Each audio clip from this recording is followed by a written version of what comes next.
up on the mountain with Caddy and the snow in the horizon, climbing up to a hermit house of Bell Lloc, which in Catalan means beautiful place.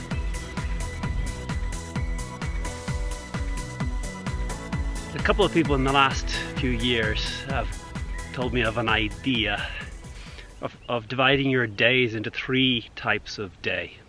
Most recently, Arnaud Ripert, an entrepreneur, fellow member of Entrepreneurs Organization, and he talked about this scheme of, in your business days, dividing, well, in all the days of the year, dividing them into 3 types of days: focus days, free days, and buffer days. And a free day, from the moment you wake up to the moment you go to bed, you don't do anything that is work, nothing busy, no checking email. It's completely free. Your focus days are revenue generating activity, the stuff that grows your job, grows your business, so sales, new, innovation, creation. And your buffer days are the days where you prepare to have good focus days. And after that conversation, I've been looking at what type of days are most of my days. And the sad answer, most of my days are buffer days. Most of my days are getting ready for something else. They're not productive in terms of creating new opportunities, producing things that move me forward. It's a lot of busyness. And this week, I think I was in hyper busyness overdrive. So today, there's been no email, gone 24 hours now, absolute free day. There's been times where I've had a real need to open up the mobile phone, connect to email, just make sure there's nothing that needs my attention. But I have a sense that when on Monday, which I've marked on my calendar, focus day, activity, conversation with people that I want to bring into my business, Vistage, that on Monday I'll be much more productive because of having taken this full break. And this idea was also explained to me by Patrick Lindley, who talked about one of his mentors, who was a New Zealander who was the world leader in LED lights for marine installations. And the guy that ran the business divided his days into 3 types of days. 2 days every week he was in operations, installing lights, doing the work. 2 days every week he was out with new clients, developing clients. And 1 day every week he was thinking about what's next, really thinking about 5 years from now, getting him outside of the day-to-day. But I think this idea of blocking days for focus, blocking days for free, and being aware of how many of your days are buffer. They're neither free nor focus. And starting to do things so you create more focus days and more free days. For anyone who comes up to ESA Business School, I often take them to a place that I feel is one of the most important places we have on the campus of the ESA Business School. It's the Turtle Pond. And what I say to anyone, any student, anyone who comes up to ESA, that when you come down to that turtle pond, no matter how overwhelmed you feel, no matter how busy you are, when you go down and you stand next to the turtle pond and you realize that the turtles just ignore you completely. They carry on with their life. You are an irrelevance. If you go get some bread, they'll come and pay attention. But a few minutes contemplating that turtle pond, contemplating it, turtles will just get on with their lives without you. You're an irrelevance. And here I'm up in the Pyrenees Mountains. I'm surrounded. I can hear birds singing, flying from tree to tree. And I think they carry on with their lives without me. I'm here today, I'll be gone tomorrow. Their lives will not change. And for me, it's a powerful dose of humility to realize the world doesn't need me. There's nothing important happening in this valley because I'm here.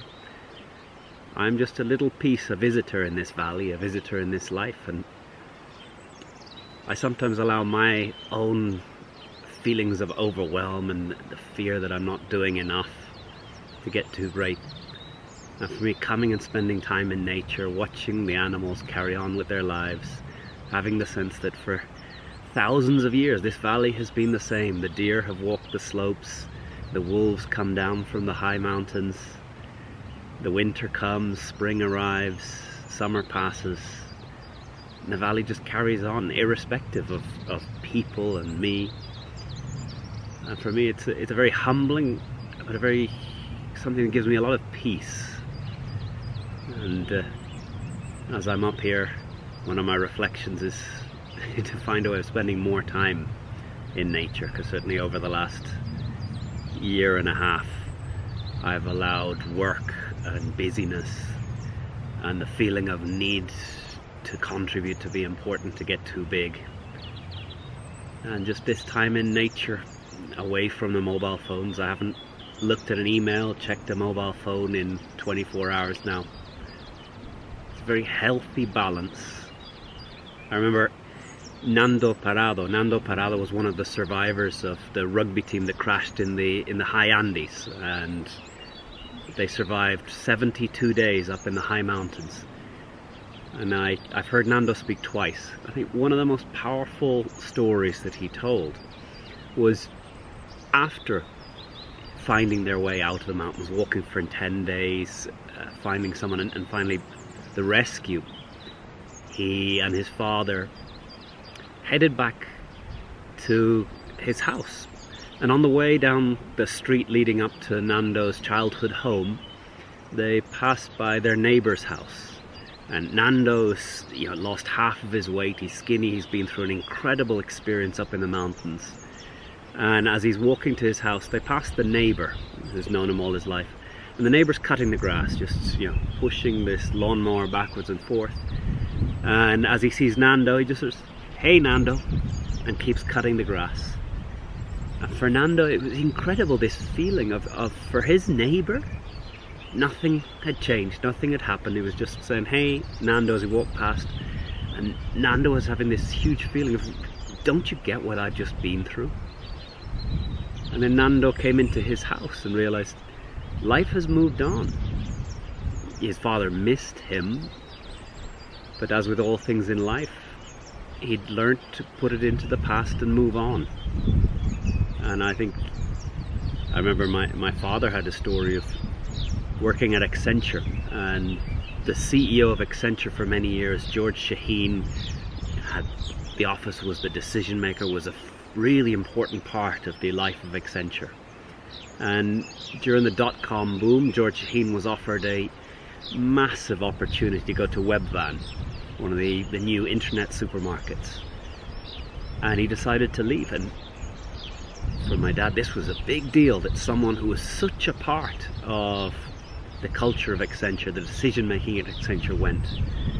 But what he remembered was, on the Monday, the office of George Shaheen had a new label on the door. It had been reassigned. The management meeting, someone else took over. The universe moved on. And I think for my father, it was a real wake up to realize the world will cope without you. And I can put such incredible stress on myself by feeling that if I don't do things, if I don't manage, if I don't whatever, I'm letting someone down. I think here up in the mountains, just a realization that my job is to do my best, but if I'm not there, the world will move on. My company will move on, the school will move on, my family will find a way of coping. It's not that I want to be gone, but there's a deep peace of mind in knowing you can choose to contribute, but the world will figure out a way of living without you. So, I don't know what that reflection serves for you, but it's Conor up in the Pyrenees Mountains. Have a great week, and I hope you find some time just to be still, enjoy this experience of being alive, let go of the worries of what you could have done, should have done, and just feel the peace. So thanks for your shares, your follows, your comments. Over and out from the Hermitage of Belyock at the top of this side of a mountain in the French Pyrenees with the Utsada Valley down there beneath me.